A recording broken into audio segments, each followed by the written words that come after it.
Squiggly the Squirrel down at the dump. Chapter 5. Edgar the Alligator. What seems to be the problem? Edgar lists from below.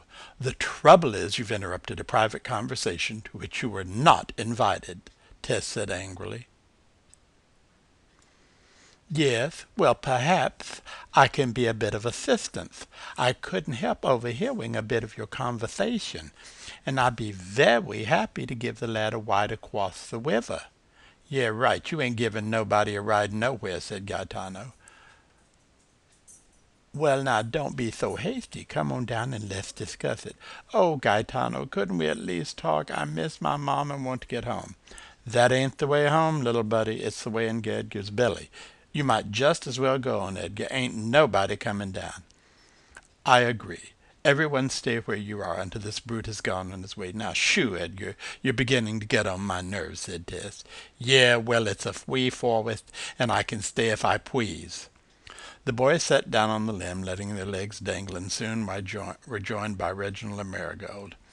Reginald sat right down, but Mary took out her handkerchief again, and after dusting off a spot on the limb, sat delicately down, placing her purse on the limb beside her.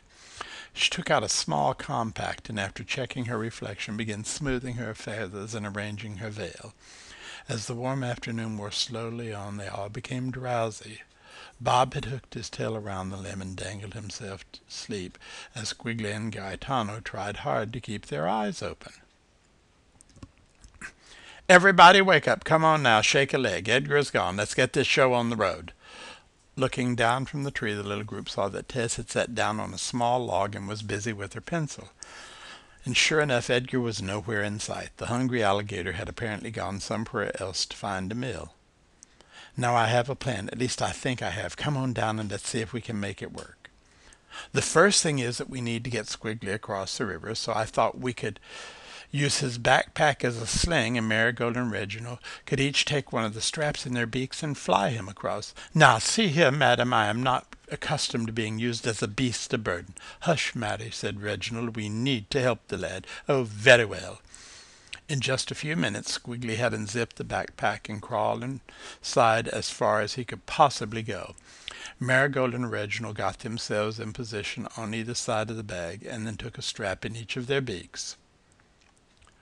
Okay, now see if you can lift him off the ground, said Tess.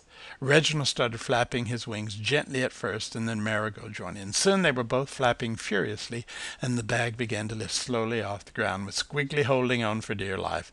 They flapped harder and harder, but couldn't get the bag more than a few inches off the ground. Come on, Marigold, harder, harder, shouted Gaetano. She tried and tried, but finally it was just too much for her, and the strap slipped from her beak, throwing Squiggly to the ground as she collapsed exhausted beside him.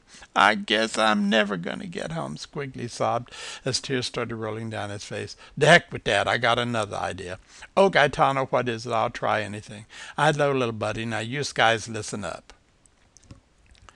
They gathered in a circle around the raccoon as he laid out his plan. I won't have it, said Reginald. It's far too dangerous. Edgar will certainly get one of you, and perhaps both. Now, Reg, it does seem to be the only way we can get the lad across the river. Very well, but everyone please be careful. Quietly the little band made its way to the river, with Gaetano leading the way, and Tess slowly bringing up the rear. She was furiously punching buttons on her phone, and had attached a printer onto her back with a large pink ribbon. Okay, guys, there he is, said Gaetano. Where? I don't see a thing. Right there, lady. See that little twig with the two bumps in the river? Well, yes, of course, but I don't see what that has to do. Good grief, Marigold squawked as the two little bumps fixed their beady eyes on her. Edgar was submerged into the water until just his snout and eyes were above the surface. He seemed to be resting, but the evil eyes were very, very active. Yeah, right, he's looking for a quick meal, said Gaetano. How fast can he run? Pretty fast, said Bob, but we got an advantage with all the trees and shrubs.